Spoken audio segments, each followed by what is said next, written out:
Chụp phim nào. Rồi quay hình tượng nào. Hai cái tay đáp vào nhau kìa. Đấy. Cái mỏ như là đang nhai trầu ấy nhỉ. Yeah. Cái mỏ như là đang nhai trầu ấy nhỉ.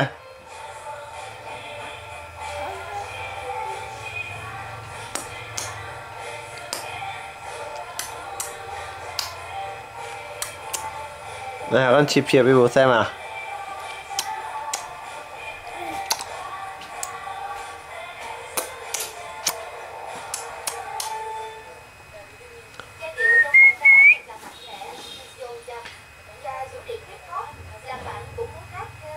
Nó nhìn vẻ đó kìa.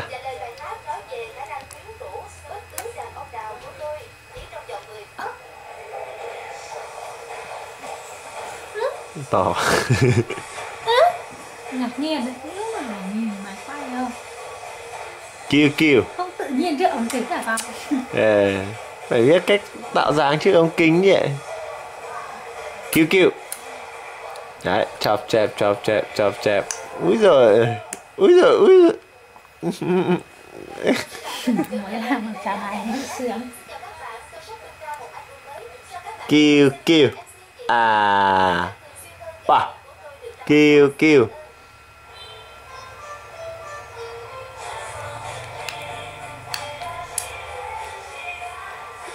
Trong một đấy. Hai cái tay.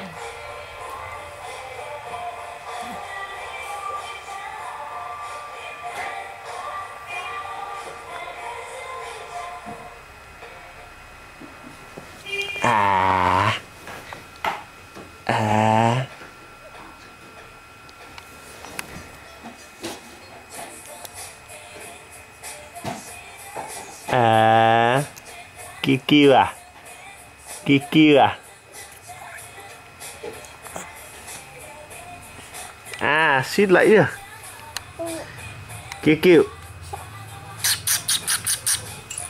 Nãy nó vừa mới ăn nào không rồi.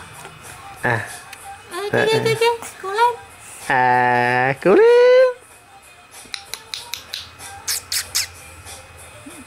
Hãy cúi thêm tí nữa, hết được cái mông là xong đấy. Hai cái tay.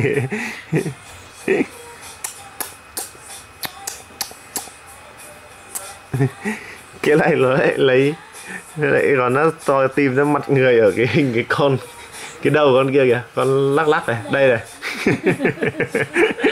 Giỏi nha.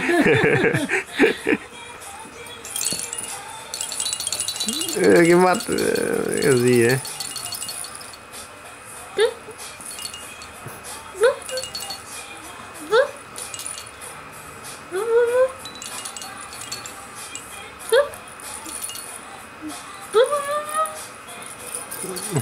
Hai cái tay. Đàn này. Rồi.